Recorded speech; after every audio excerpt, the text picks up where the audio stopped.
National media keeps saying the Pelicans are lost, but the team isn't directionless. It's just figuring out which path to fully commit to.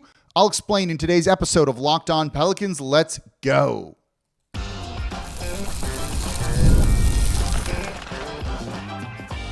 You are Locked On Pelicans, your daily New Orleans Pelicans podcast, part of the Locked On Podcast Network, your team every day. Welcome to another edition of Locked On Pelicans, the daily podcast covering your favorite team, the New Orleans Pelicans and NBA, part of the Locked On Podcast Network, your team every day, available wherever you get your podcasts and available on YouTube. I'm your host, Pelicans Insider, credential member of the media, Jake Madison, at NOLA Jake on Twitter, here with y'all on this Tuesday, and we are going to react to something that ESPN put out, basically saying the Pelicans are lost, directionless, but I don't think they are. I think there's two paths for them to go down, and they just haven't fully committed to one yet. Doesn't mean they're directionless, it just means maybe it's indecisive or something, but it's not that. I'll explain in today's episode of Locked On Pelicans. Today's episode of Locked On Pelicans brought to you by Monarch Money.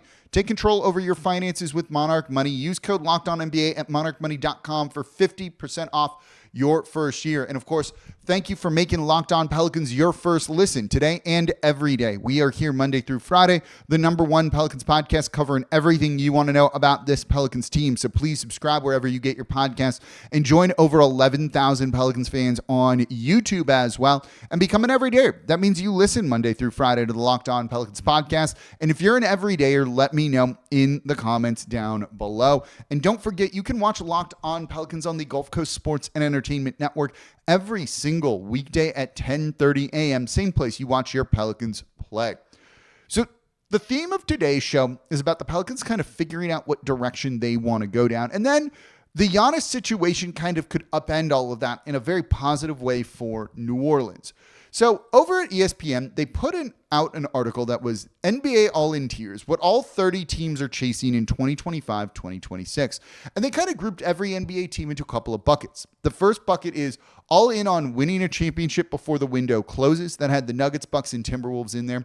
All in on an extended championship window. The Cavaliers, Rockets, Knicks, Thunder, Magic are in that one. All in on building around young cores. The Hawks, Pistons, Grizzlies, Trailblazers, and Spurs.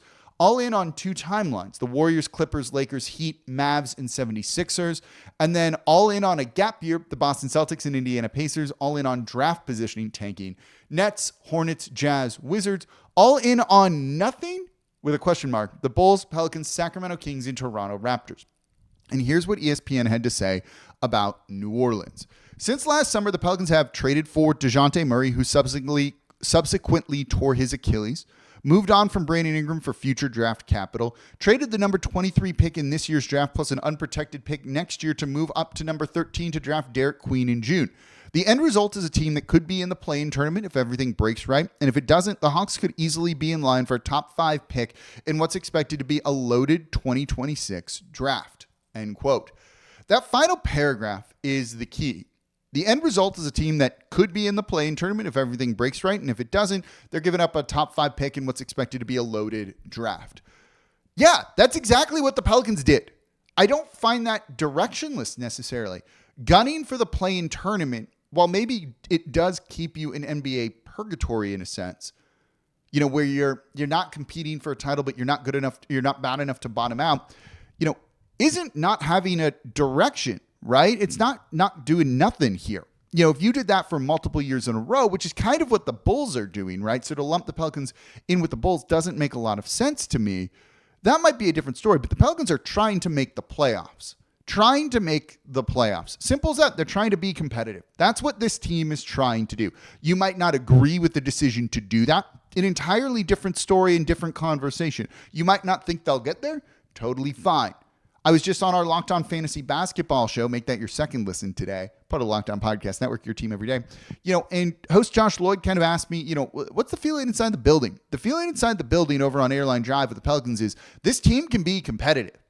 This group, this front office, ownership, everyone really believes they're better than what everyone else thinks that they are. And thus it's kind of influenced their decision to go for it this year. Right? They're not going through a rebuild. There might be some ownership stuff in that too, where it's like, no, we're not going to rebuild. We want to be competitive. So they're trying to do that. That's what it is. But here's how this kind of also works, right? They're building around Zion, and so thus making the playoffs is a good thing. That's what they're trying to do. They're trying to make the playoffs and be competitive, and ESPN is just ignoring having some success in what they wrote there, right? It's either championship or tanking, essentially, or building around young guys. That's what it is. There's no be competitive and have a good enough season to use as a springboard for something else. They're missing that here, right? Making the playoffs is a good thing. Being competitive in basketball is a good thing, and that's what the Pelicans are attempting to do. But here's the thing with this, right? If it does go bad, yeah, they're giving a top pick to the Atlanta Hawks. Maybe, the lottery proved differently for New Orleans this year. That's still a crapshoot. But if it goes bad, the Pelicans can very easily pivot. And that's what people are ignoring around this team. We'll talk about the two timelines approach because that's what they're doing here. The now timeline is probably make the play-in tournament. It's not a high ceiling for a now timeline, but that's what it is. And then the rest of it is development of guys like Jeremiah Fears, Trey Murphy, Derek Queen, and Herb Jones, or continued development of some of those guys. If they are bad, they could easily pivot and salvage the year, in my opinion, and kind of fall in that bucket of building around, building around young cores. If you count Jeremiah Fears, Derek Queen, Trey Murphy, Herb Jones as a young core, you can pivot to building around that group. No, you might not have a top 5 pick that goes to the Atlanta Hawks, but if they're losing and Zion is healthy and playing well, you can trade Zion for something and get some pieces back and have stuff to build around Jeremiah Fears, Derek Queen, who in theory, and Trey Murphy, who are kind of the future of the team here. You can pivot to development if you need to. It's a two-timeline approach. There's problems with that. We'll look at that in the next segment here. But I don't think the Pelicans are directionless. I just think they haven't decided which path, to fully commit to. But the nice thing is they have an option to do so. They're looking at two timelines here with some of these teams. That's one of the things. And the Warriors are in there. What is the future for the Warriors beyond next year? You're not building around Jonathan Kuminga. You're not building around Moses Moody. What they're saying here is, Golden State could have cap space. Again, we've talked about this ad nauseum, and so has tons of other people. That's not how you build a team anymore through free agency. So what good is that cap space going to do? Right? Cap flexibility is one thing, but cap space is different. If you have cap space, the way you should use it is by renting it out to other teams' bad contracts and get draft picks back in return for it. Okay, that sucks. That sucks. You're bad for years if that's going to be the case. So putting the team like the Warriors in two timelines where if you pivot, you can't really pivot to a second timeline because you don't have one other than maybe cap flexibility that doesn't mean much, doesn't move me here. The Pelicans can pivot to a more developmental focused timeline by trading away guys that you can get anything in return for, and then build around Fears and Queen and Trey Murphy and Herb Jones. That would be my core going forward. So if you do that, they're in good position to do that because they got the guys in the building already. And that is what ESPN is forgetting about or not thinking about when it comes to this. These tiers are really not great, and I question some of the teams that are in these tiers in the first place, right? Why are the Houston Rockets in an extended championship window when you have a 38-year-old Kevin Durant, and why are they not in the winning a championship before the window closes? I mean, they have some things to keep them going, but you get the point that I'm saying. If Kevin Durant's the guy that gets you over the hump, it's not like you can transition to your next Kevin Durant or anything like that. That guy doesn't exist. It's just KD. So I think they're really missing the point that the Pelicans have two paths for them in front of them, and they just haven't committed to one just yet. They could go all in and try and be even more competitive this year. You could trade other future draft picks for a better center or to upgrade the roster in a capacity. They maybe do that if they realize, hey, Zion is healthy and we look really good. They have that direction they can go down. They can play it kind of both ways and stick with two timelines, or they could go a developmental route. I like having the options open that I can clearly see the pathways towards if you decide one of those presents the best opportunity for you. That's better than some of these other teams that don't have either one that they can pivot to, right? The Bulls don't have a second timeline they can pivot to. The Kings certainly don't either. The Raptors don't. Those teams are just all trying to be competitive because also that's what you're supposed to do in the NBA, and I don't think that's necessarily a bad thing. So I do think, whether you agree with the moves that the Pelicans have made this offseason or not, maybe you wonder about the clunky fit with the roster, you have questions about coaching with this group, they have 3 options available to them, and I think that's a good thing. Now, this can backfire, and I want to look at that. That's coming up here next in today's episode of Locked On Pelicans. 2 timelines can be kind of fraught. Let's look at that, and then the biggest wild card, which has to do with Giannis in Milwaukee. That's coming up here later in today's episode of Locked On Pelicans. Today's episode of Locked On Pelicans is brought to you by 5-Hour Energy. Time to fuel up and turn it up with 5-Hour Energy Transfusion. It brings the bold grape, ginger, and lime flavors of your favorite golf drink minus the alcohol into a quick, energizing shot. So whether you're sinking birdies or just making memories with friends, this is a hole-in-one for your energy game. I play golf pretty often. In New Orleans, I'm playing 6 a.m. tee times because it's way too hot to be out there in the afternoon in that sun and heat. I need caffeine in the morning. I need to get energy in the morning, right? I don't have time to go to a coffee shop. I want to sleep every extra minute I can. I don't even have time to make coffee at my house. But I can wake up, grab a 5-Hour Energy with the transfusion flavor, drink it, and be ready to go for my round. So golf is all about good times with good people and good flavors, of course. And maybe you're not a golfer, but you've heard that the transfusion drink is all the rage. Give this a try. The grape ginger lime flavor gives you the best parts of your clubhouse go-to without chasing down the beverage cart. So if you go to 5hourenergy.com today, that's number 5hourenergy.com, you can use promo code LOCKEDONGolf to receive 20% off your order. The offer is only valid until September 30th on one order and cannot be used with other promotions. The code is not good on subscription orders. So whether you're meeting up with friends or just trying to turn 18 holes into 36, get the energizing boost you need to power through. Order transfusion flavored 5-Hour Energy shots today. And thank you for making Locked On Pelicans your first listen today and every day. We're here Monday through Friday, the #1 Pelicans podcast, covering everything you want to know about this Pelicans team. So please subscribe wherever you get your podcasts and join over 11,000 Pelicans fans on YouTube as well and become an everydayer. That means you listen to Locked On Pelicans Monday through Friday. And if you're an everydayer, I see y'all.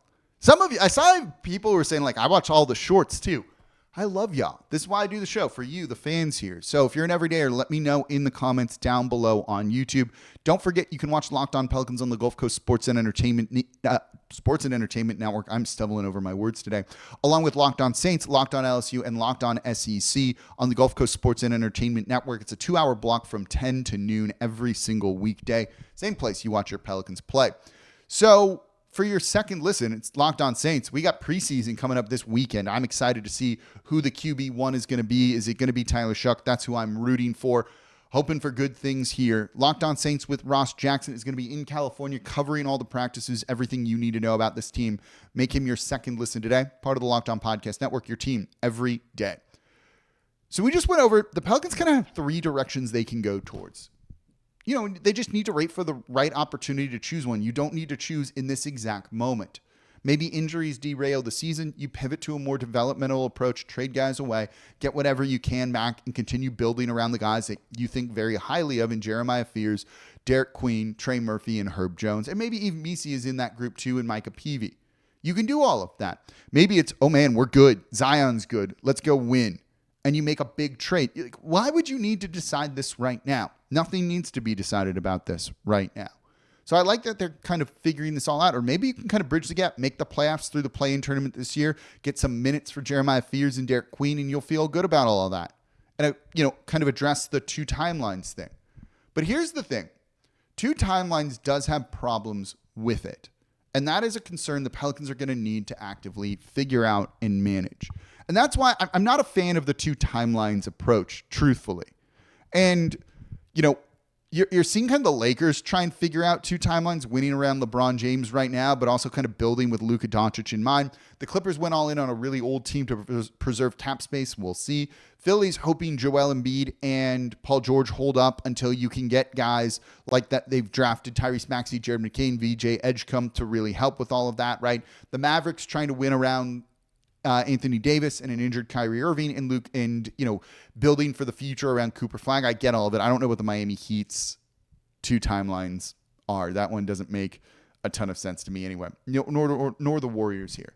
But 2 timelines can stop you from doing either of these things particularly well, right?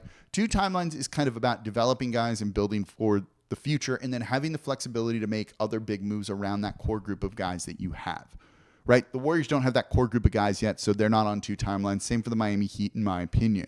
Lakers, yeah. Mavs, yeah. So you need to make sure you have the flexibility to build around them in the future. And look, trading away your first-round pick next year unprotected in what's a loaded draft or a very good draft definitely harms the ability to do that. Trading away future draft capital prevents you from being able to add more around the team or giving you the flexibility that you might need. It also is then stopping them from going all in this season, right? Shamit Dua of In the Know wrote about this recently of like a big trade for Walker Kessler that gets you a high-end starting center by giving up like 2, I don't know the exact trade or I don't remember it off the top of my head, but giving up 1 or 2 draft picks in the future. Now, that kills your 2 timelines approach because you're going to need those picks, but it makes you better this year. But can you do that, right? How do you straddle the line between, that win now and development one while trying to build for it? And factor in the head coach and development of young guys who need minutes.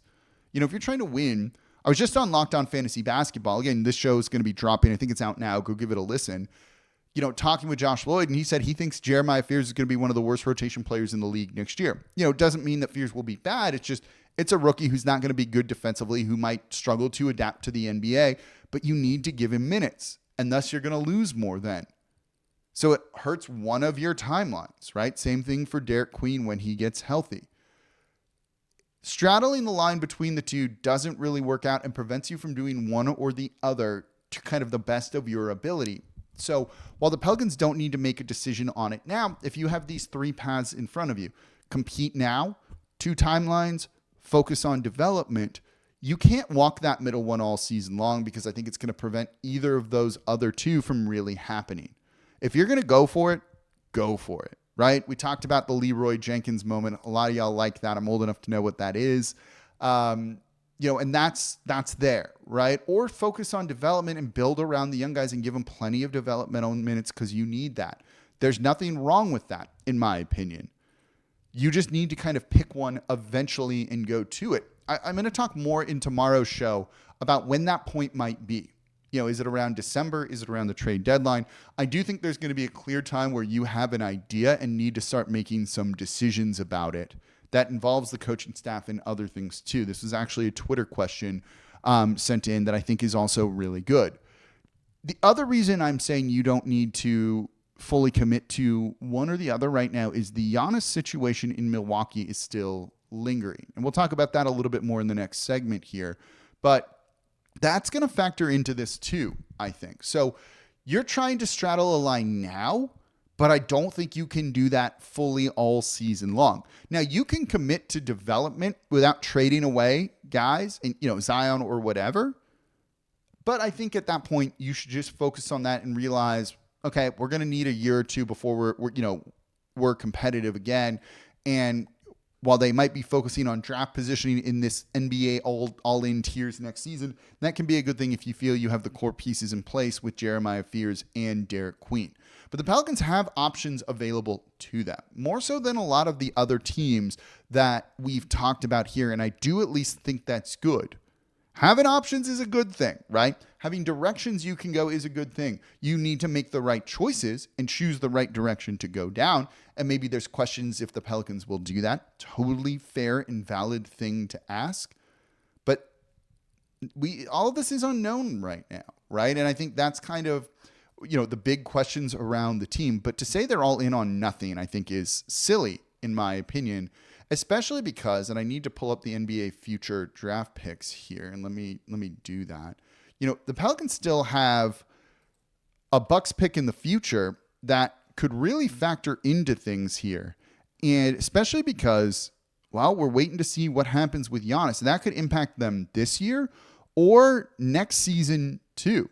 So that's a very, very good thing. And they potentially have 2 top 4 picks in next year's draft. Not next year, the year after, so 2027. Let's look at that and what it could mean for the Pelicans and why the Giannis situation kind of being out there could change their trajectory one way or the other. Let's talk about that. That's coming up here next in today's episode of Locked On Pelicans. Today's episode of Locked On Pelicans is brought to you by Monarch Money. You ever wish managing your money felt easier? Well, with Monarch Money, it can. So whether you're growing your savings or planning a big purchase, Monarch puts you in the driver's seat. It's like having your personal CFO giving you full visibility and control over your finances. And Monarch is more than just a budgeting app. It's a complete financial command center. So you can track all your accounts, investments, and spending in one place. So in addition to managing your money, you're actually building wealth. Planning a wedding right now. It's a lot of work. There's a lot of budgeting with it, making sure we're getting people paid on time, making sure we have enough money to pay the people on time in the accounts, or moving money to and from things. All of that. And we got to stay on the same page with all of that too. Monarch makes it super easy. It's actually been one of the easiest parts about all of this. And I also love that having one app to manage your money is how I got to do it. If you give me multiple apps or things like that, it's not going to happen. I need the user experience to be easy. Monarch does that. So take control over your finances with Monarch Money. Use code LOCKEDONNBA at monarchmoney.com for 50% off your first year. That's monarchmoney.com, code LOCKEDONNBA for half off your first year. And thank you for making Locked On Pelicans your first listen today and every day. We are here Monday through Friday, the #1 Pelicans podcast, covering everything you want to know about this Pelicans team. So please subscribe wherever you get your podcasts and join over 11,000 Pelicans fans on YouTube as well. And become an everydayer. That means you listen Monday through Friday to the Locked On Pelicans podcast. For your second listen, it's Locked On Fantasy Basketball. Josh Lloyd is covering the Pelicans, the big kind of questions he asked me about it. We talked about it. It's out right now. Go make Locked On Fantasy Basketball with the literal GOAT, Josh Lloyd of fantasy basketball. No one's better in the freaking world. Your second listen today, part of the Locked On Podcast Network, your team every day. So Shams Charania was on ESPN talking about Giannis and a potential trade request, basically saying he's still thinking about things. Nothing's happening just yet. And while I'm skeptical that he's going to ask a trade and that Milwaukee would even trade him should that happen, I still don't think he is. I've been very consistent on that all offseason, kind of thus devaluing some of the picks that the Pelicans could have. Makes that Derek Queen trade look a little bit better, in my opinion, because Milwaukee should at least be competitive, and it's not like you're giving them 2 cracks at a top 5 pick. It's really just one on the Pelicans side, although injuries could change all of that. In 2027, they have the more favorable, basically they have the swap option of, they have 2 picks, is what it is. Next year they have 2 first-round picks. Hold on. The Pelicans and the Bucks. And basically, the better of the 2 goes to New Orleans, and then the other one goes to Atlanta if it's 5 through 30. But say the Bucks trade Giannis and are real bad in 2026. Not this season. Maybe it gets traded, trade deadline or whatever. And then you're looking at next season in the draft in 2027. They could have 2 top 4 picks because they get, let's say the Pelicans are, I'm trying to figure out the best way to explain this, and I should have planned this out. Basically, they have a chance at 2 top 4 picks if their pick and the Bucks picks end up in the top 4 in the 2027 NBA draft. And so thus, if Milwaukee ends up trading Giannis, again, New Orleans probably needs to be involved because they have that pick. And there's potential to move that pick too. Atlanta gets it otherwise. So the Pelicans get the better of the 2 picks, and then if it's 5 through 30, the Hawks get the other one. That's from the DeJounte Murray trade. But you can still trade some of that 1 through 4 part, or try and get it back to Milwaukee in a case. So this has potential to send the Pelicans in one of those other 2 directions, not down the middle anymore. If Giannis gets traded and New Orleans gets involved in the trade as kind of a 3rd, 4th, 5th, 6th team, something like that, you might be able to get a good piece in return, and thus it's putting you more on that compete now timeline. Make the playoffs, kind of going all in for it right now and being as competitive as possible. Maybe you get a good young player out of this, and now you're kind of adding to the development side of things, and you need to focus on that. The Giannis situation has potential to really send New Orleans in a different direction whenever this might happen. That's why you don't need to make a decision on this right now. Guys can get traded in August and September. We've seen it. Kyrie Irving was traded in August or September. I forget which. Donovan Mitchell was traded in September. Those kind of big, groundbreaking, league-changing trades do happen in that time frame. I know it's the slow season here. That's because it's uncommon, but it doesn't mean it can never happen. There's potential for that. So if Giannis decides, hey, I want out later, just makes his mind later, which would be a mistake. You want to do it earlier on in June before the draft or at the trade deadline. But say he does, The Pelicans could have their direction become even clearer to them later. But if you've already picked one, say they already went development, and now you're getting a good player in that trade as a third team involved with Giannis, you don't have the option now of being like hyper competitive when maybe you could have. And so it's smart that they haven't picked the direction yet and are kind of letting the opportunity slowly, I'm trying to think of the right word, like unveil themselves. I'm off today. I apologize. So they have directions they can go in, and I think that's a good thing, and they don't need to make a decision on it just yet.